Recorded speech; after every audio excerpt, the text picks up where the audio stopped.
हैं, कई लोग 46% लोग। तो स्टार्ट करते हैं, समझते हैं। क्वेश्चन नंबर 1 कहता है mathematical thinking is based on, यानी जो गणितीय चिंतन है, मैथमेटिकल थिंकिंग है, वो किस पर आधारित होती है। पहला ऑप्शन है प्रोसीजरल फ्लुएंसी, यानी आप प्रोसीजर्स को फॉलो करने में कितने बढ़िया हैं।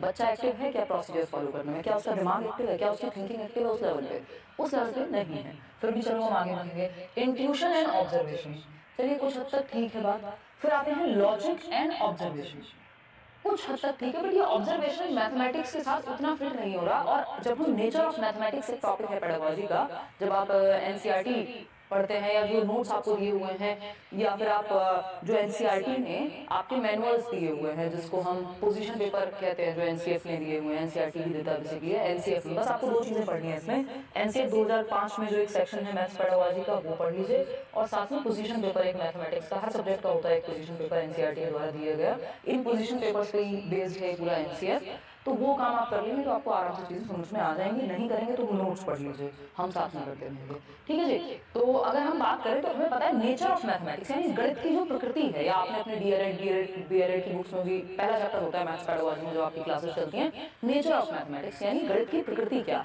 है ना।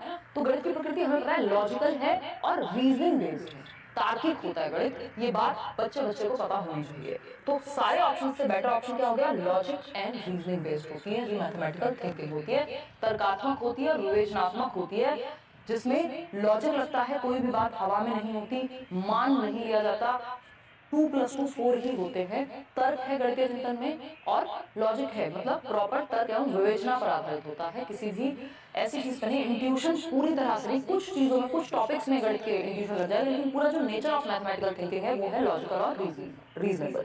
तो D option is the right answer, और बेस्ट ऑप्शन है बाकी के 3 ऑप्शन से। अगर आप ये कहें बाकी के 3 ऑप्शन चलो बहुत खराब नहीं है या कुछ हद तक हमें सही लग रहा है, लेकिन जो बेस्ट ऑप्शन है वो डी ऑप्शन है, और बेस्ट ऑप्शन ही हमें आंसर दिलाता है जिसमें बच्चे का जो दिमाग है वो सबसे ज्यादा एक्टिव हमें नजर आए। क्वेश्चन नंबर 2 देखिएगा एक बार, क्वेश्चन नंबर 2 क्या कहता है भाई, तो क्वेश्चन नंबर 2 क्या है, कॉमन सेंस से सॉल्व होने वाले सवाल है। व्हाइल टीचिंग मल्टीप्लिकेशन, यानी जब आप मल्टीप्लिकेशन टेबल पढ़ा रहे हैं बच्चे को, for a teacher has used the multiplication table for 2 in the following वे। तो 4 की टेबल पढ़ाने से पहले 2 की टेबल के माध्यम से समझाने की कोशिश हो रही है, ठीक है ना। तो 4 × 2 इज डबल ऑफ 2 × 2, भाई 2 का पहाड़ा पहले से आता है बच्चे को, तो जब हम उसको समझाने की कोशिश कर रहे हैं तो हम बता रहे हैं कि जब 2 बार 2 आता है तो मतलब ये जो 4 है 4 × 2 इज डबल ऑफ 2 × 2, तो जो उसको आता है ऑलरेडी उसके बेस पे हम नई नॉलेज बिल्ड करने की कोशिश कर रहे हैं, बात ठीक है। 4 × 3 is double of 2 × 3 and so on. अब 4 के पहाड़े से पहले 3 का पहाड़ा भी आता होगा तो उसका भी उदाहरण हमने दे लिया कि भाई 4 टाइम्स जो 3 है ना, 4 × 3 यानी 12 of 2 is double of 2 × 3 and so on। तो इसी तरह से हम बेसिकली जो बच्चे को आता है उसके आधार पर उसको नई चीजें सिखाने की कोशिश कर रहे हैं, बात सही है नहीं है, बिल्कुल सही है। अब क्या पूछा क्या है हमसे, इसको देख के डरना नहीं है, हाईवे ये तो गणित चल रहा है, आपको समझना है पूछा क्या है आपसे, पेडागोजी पूछेगा आपसे। The objective of the teacher is to, यानी शिक्षक का उद्देश्य क्या है, हर एक काम का टीचिंग लर्निंग प्रोसेस में उद्देश्य होता है, कुछ आउटकम सेट होते हैं कि भाई ये रिजल्ट आएगा निकल करके, तो पहले उद्देश्य समझना है कि उद्देश्य क्या है, आउटकम नहीं पूछे यहाँ पे।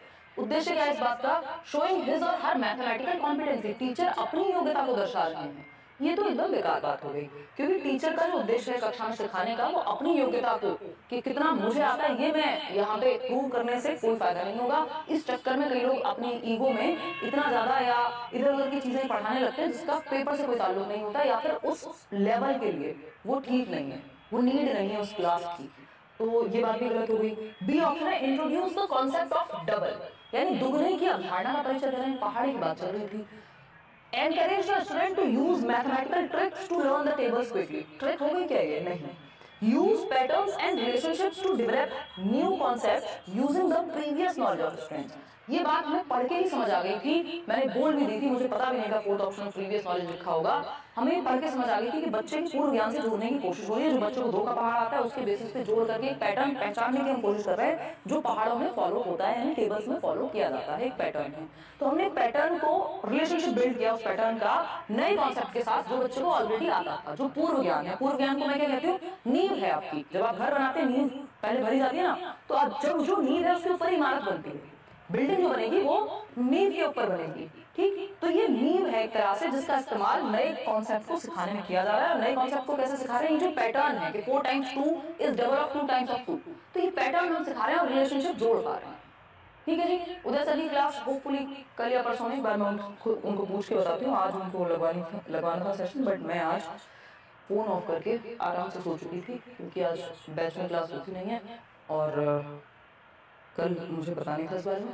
क्वेश्चन नंबर 3 देखिए, a student has the concept of fraction, he she can easily understand the concept of rational number by linking it with fraction according to Piaget। Piaget हर जगह आते हुए मिलेंगे आपको, क्यों? क्योंकि Piaget ने दिमाग कैसे डेवलप होता है इसके बारे में स्टेजेस दी हैं, है ना। तो वो तर्क कब आता है आपको पता है, कॉन्क्रीट ऑपरेशन में 7 से 11 वर्ष में, ठीक है ना। तब हम रेशियो प्रोपोर्शन सिखाने की बात करते हैं, ठीक है बात। तो एक बार जवाब देने की कोशिश कीजिए, फिर हम आगे बढ़ेंगे रिंग की उत्तर, ठीक है। ऐसे अलग अलग सब्जेक्ट करते हैं, टेंशन ना लो, पेपर निकलेगा मस्त तरीके से।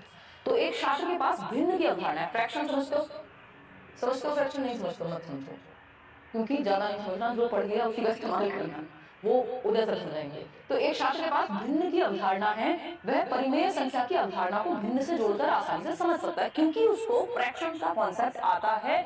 अब वो रैशनल नंबर के कॉन्सेप्ट को रिलेट करके, क्योंकि जुड़े हुए हैं आपस में, कनेक्शन बिल्ड हो जाएगा, वो क्या करेगा, सीख लेगा। क्या है पियाजे के कॉन्सेप्ट में अगर हम समझें तो ये कौन सी प्रोसेस है जो इसके लिए रिस्पॉन्सिबल है कि जो हमें आता है उससे कनेक्ट करके हम कुछ और सीख जाएं। यानी ब्रेन में कुछ तो एसिमुलेटेड है, कुछ तो भरा हुआ है, कुछ तो जुड़ा हुआ है हमारे स्कीमा में। बात सही है। स्कैफोल्डिंग, यहाँ कोई हेल्प की बात हुई नहीं, बच्चा कहीं अटक रहा हो, ना वाइगॉस्की की बात हुई है, ना ब्रूनर की बात हुई है जिन्होंने दिया था।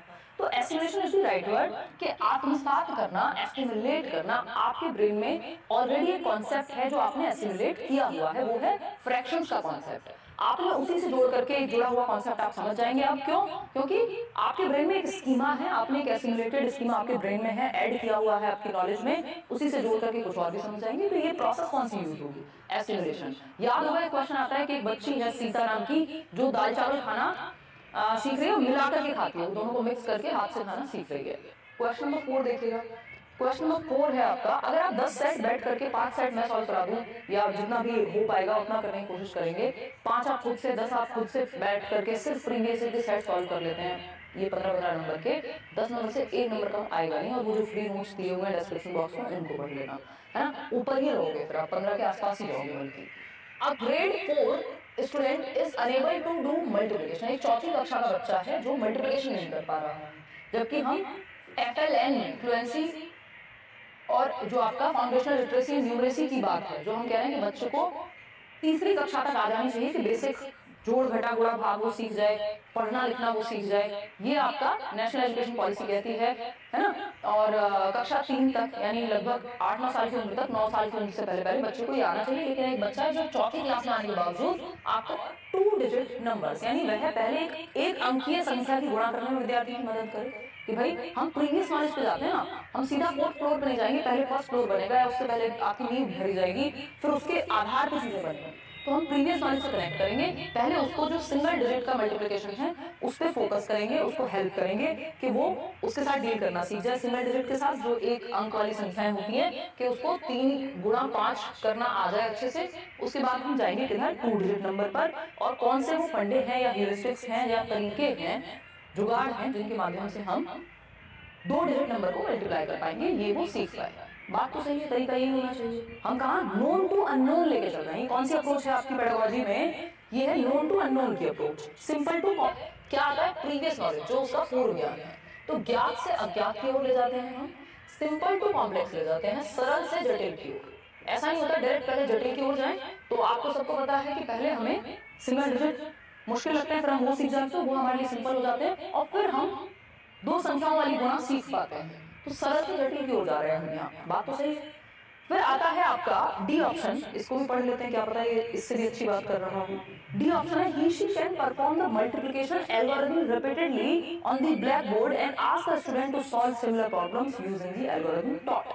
कि जो भी मेथड, जो भी तरीका, जो भी एल्गोरिथम, जो भी स्टेप बाय स्टेप प्रोसेस को एल्गोरिथम बोलते हैं, सिखा दिया है, बता दिया है ब्लैक बोर्ड पे मल्टीपल टाइम। अब बच्चे को अगर समझ में ही नहीं आया, आप 70 बार बता दो ब्लैक बोर्ड पे, करते रहो, खुद से ही खेलते रहो, तो ये तो सेंस बना नहीं, बच्चा एक्टिव है सी ऑप्शन में, और उसके सिंपल टू कॉम्प्लेक्स का हम यहाँ रूल भी फॉलो कर रहे हैं, हम नोन टू अननोन भी ले जा रहे हैं बच्चे को, और एक एक करके चीजें जोड़ करके सिखा रहे हैं। तो सी ऑप्शन सबसे बेहतर ऑप्शन है जो बच्चे के पक्ष में है। ठीक है, क्वेश्चन नंबर 5 पर जाएंगे। बहुत ही आसान सा सवाल, बट इसके लिए आपको 2-3 कॉन्सेप्ट पता होने चाहिए, नहीं तो गड़बड़ हो जाएगी। बस नंबर 75, बस का नंबर क्या है 75, goes to the central market, एक केंद्रीय बाजार जा रही है आसपास कहीं या जहाँ पे भी। Here the use of number is dash, यानी ये जो नंबर का यूज हुआ है, तो बस संख्या 75। भाई बस संख्या होती है ना, ऐसे दिल्ली में बहुत सारी बसेस चलती हैं, किसी बस का नंबर होगा 623, किसी का 302 होगा, ऐसा 302 तो खैर क्या ही होता भी होगा, तो मुझे बहुत टाइम हो गया बस में ट्रैवल किए, बट हाँ नंबर्स होते हैं अलग अलग, जो डीटीसी की बसेस हैं, दिल्ली ट्रांसपोर्ट कॉर्पोरेशन की, या ऐसी अलग अलग रोडवेज की बस है, तो उसमें भी कुछ ना कुछ तो होता ही है, जिसके माध्यम से हम मान लेते हैं बस नंबर 75 एक नंबर है। ठीक, अब ये बस नंबर 75 जो है सेंट्रल मार्केट की तरफ जा रही है, ये जो नंबर का यूज है, इस 75 का क्या मतलब है यहाँ पे, ये कार्डिनल है, ये नॉमिनल है, ये ऑर्डिनल है, या ये सीरियल नंबर है बस का, बताइए बताइए फटाफट। अब इसमेन सब गलत जवाब है, इसमें सब गलत जवाब दे रहे हैं, देखते हैं कितने लोग सही जवाब दे रहे हैं। सिर्फ 26% लोग सही जवाब दे पा रहे हैं, अदरवाइज 43% लोग सी कह रहे हैं, 13% लोग ए कह रहे हैं। सीरियल नंबर बनी थोड़ा ना सीरीज में बस जो सीरियल नंबर तो वो होता है जिस क्रम संख्या में कोई भी चीज बनी होती है ना। तो अगर हम बात करें यहाँ पे, तो ये ऑर्डिनल नहीं होगा, सी ऑप्शन जितने लोग कह रहे हैं, ये नॉमिनल नंबर है, जो उस बस को नंबर दे दिया गया है। जैसे 623 उस बस की संख्या नहीं है, वो लेबल कर दिया गया है जिससे पहचान पाए, अंकित है ये, है ना। वो अंकित मूल्य पढ़ते थे, विराट कोहली की जर्सी पे अगर 18 लिखा हुआ है, तो ऐसा थोड़ी विराट कोहली का कुछ 18 मतलब कुछ कहीं कोई ऑर्डर बन रहा है टीम में, 18 तो प्लेयर भी नहीं होते अगर देखा जाए तो ये क्या एम एस धोनी की हम बात करें तो 7 नंबर उनको दे दिया गया, है ना। सचिन तेंदुलकर की जर्सी बहुत फेमस है 10 नंबर, या ऐसे और भी बहुत सारे एग्जाम्पल्स हो सकते हैं। तो वो लेबल के लिए है, उसका अपने आप में कोई ऐसा महत्व नहीं है कि वो 10 से कुछ 10 लोगों के बारे में बात हो रही है या क्रम के बारे में बात हो रही है। ऑर्डिनल में तो क्रम होता है, बस नंबर 75 का मतलब ये नहीं कि वो क्रम में लगी हुई बस है, वैसी बात नहीं हुई। हो सकता है वो आगे